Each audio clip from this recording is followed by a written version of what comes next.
This is ATL Day Ones, part of Locked On Sports Atlanta. And it starts now.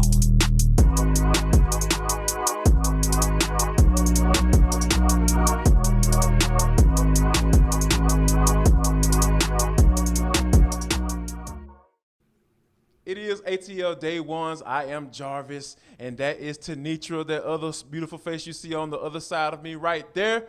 And we want to welcome you into ATL Day Ones. It is a Tuesday, a $2 Tuesday. We're going to see who's going to be worth a little bit more than that a little bit later on when we talk about in the Florida culture. You know, the Hawks got their situation going on. Travis Schlenk out here popping off.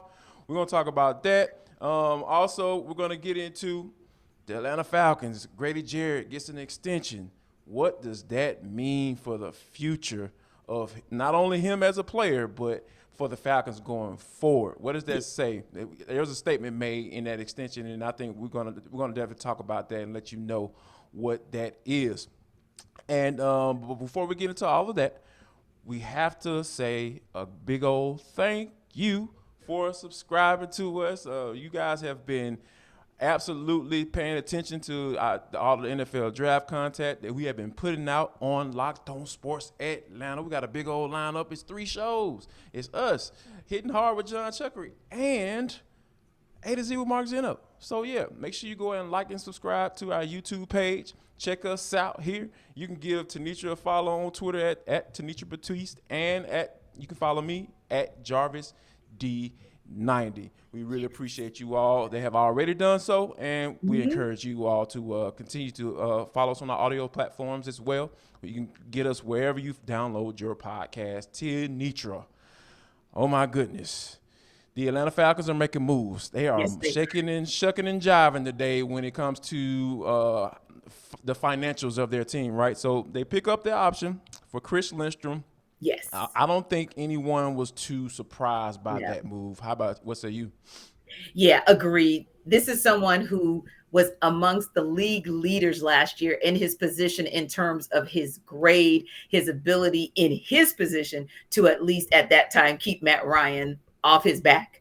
And Indeed. So he is truly... Didn't give up any sacks last year. Yeah, exactly. Yeah. I mean, when you're talking 0. about keeping him and his jersey completely clean, he is that guy, and taking nothing away from the veteran Jake Matthews, but Chris Lindstrom really is the best in the trenches on the offensive side of the ball. So excited that the Falcons went ahead and took care of that and said, hey, we're going to go ahead and take that 5th-year option and exercise it for Lindstrom.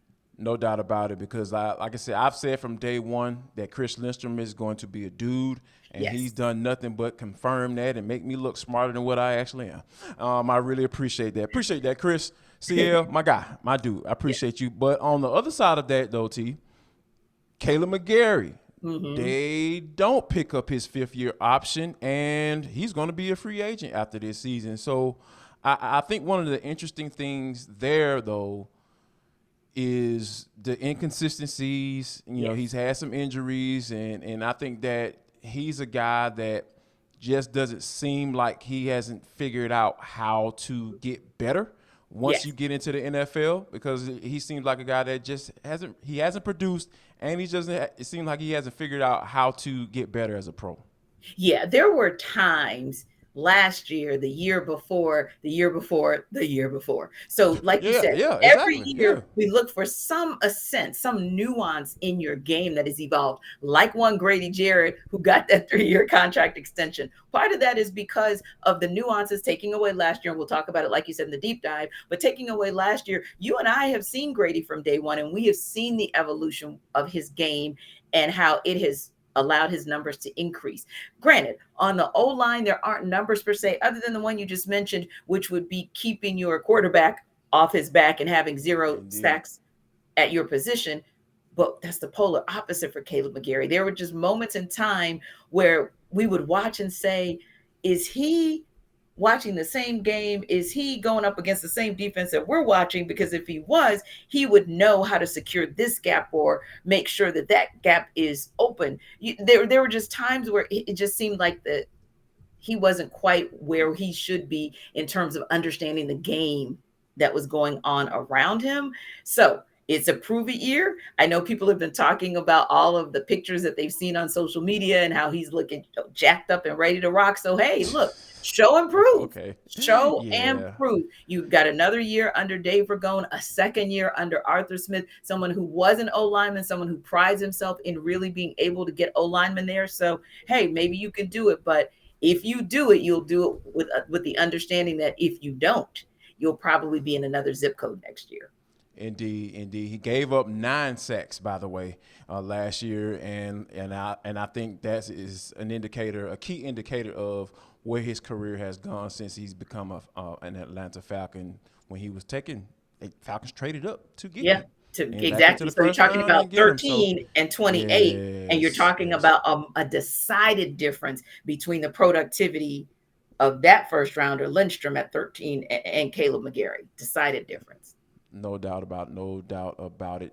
The Braves, T. I don't know about you, but I was dumb excited last night when the Braves were playing the way they were playing, to see Travis d'Arnaud basically make them the Mets his child. Ever since he's left, he's just been tearing into the Mets. He wouldn't admit last night that there is something behind that, but he kind of joked at it towards the end and was just like, oh no, I don't know. Do you guys know?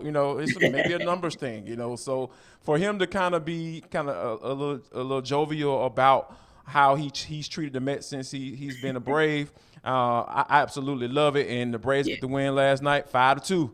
And Max Fried breaks that doggone streak like we talked about yesterday. Mm-hmm. Shout out to Snicker for making that move. I know Kyle Muller stunk it up with the Rangers, but I love the fact that they were able to get that dub last night against the Mets to start it off. Yeah, Travis d'Arnaud was out there snatching souls again. And it was another lesson of Mets you gonna learn today from d'Arnaud. So we love it. Austin Riley, you and I will have an Austin Riley comment every single chance we can get because he keeps giving us opportunities. Killing it. 7 home runs, 4th in the majors in home runs. That is a powerful, powerful statement of consistency. As we talked about with the Falcons, he's the Braves' consistency, right? Yes. And then, like you said, nice move by Snip, playing a little chess and not checkers to say, hey, I'll put Kyle Muller out there in the rubber match against the Rangers, kind of see what I can get. Didn't work out so well, but guess what did work out? The move to put Max Fried on the mound to open this 4-game set. You said something in our pre-brief that I thought was powerful, and that is watching the body language and then pre-game, in-game, and then hearing the commentary post-game that talks about the Braves. And not that they had lost their swag or anything, but just a little bit more edge going into the doubleheader today, and can't say enough about the night shift. Max Fried, hey, may have given up 2 runs, but you got to give him credit for the 6 strikeouts, no walks. This man has had 1 walk against 27 strikeouts so far this season. That is an amazing stat. So the 2 runs, hey, understood. But for him to reset himself and go the distance to 6 innings and not allow any more runs, and then that night shift, Colin McHugh coming to bail out Tyler Matzik like he did. What? Oh my God, that was the game. That was the absolute game. Oh, that was so clutch. It was something like I just got a feeling that he was going to do something because Tyler Maxey, he was struggling. He could not find the strike zone. He was just all off. You can just see it. He was a little fidgety on the mound.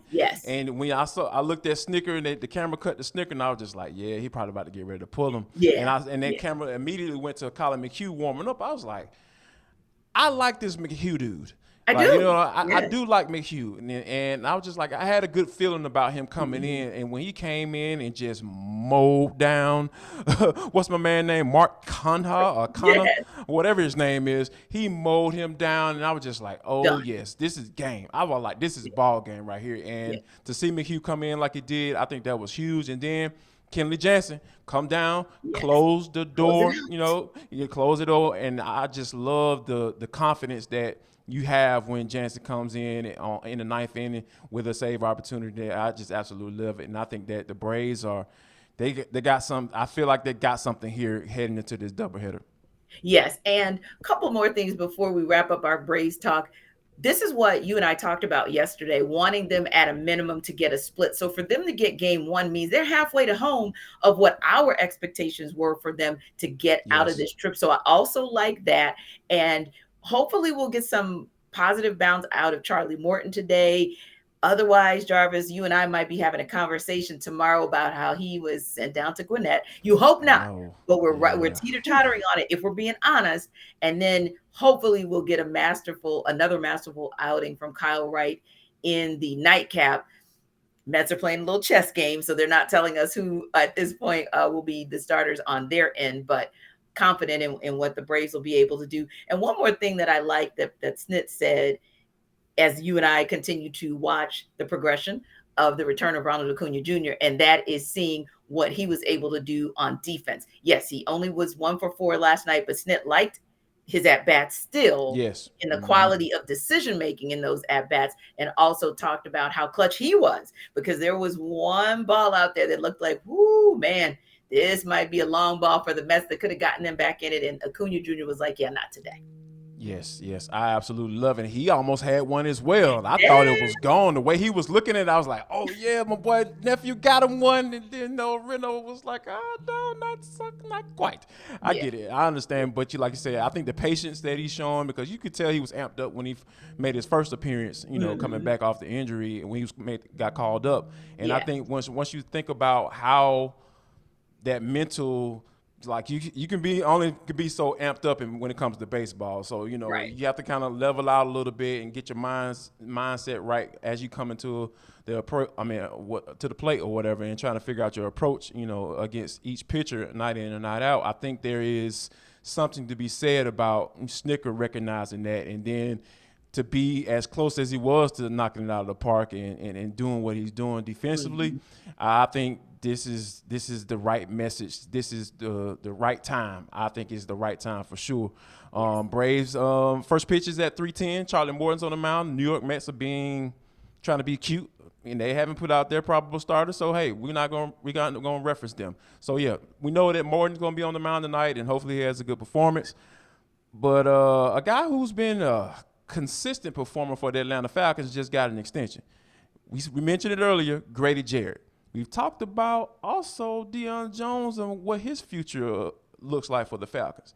We'll discuss all of that, all of the future, what this extension means, next on ATL Day Ones with Jarvis Tenitra, part of Locked On Sports Atlanta.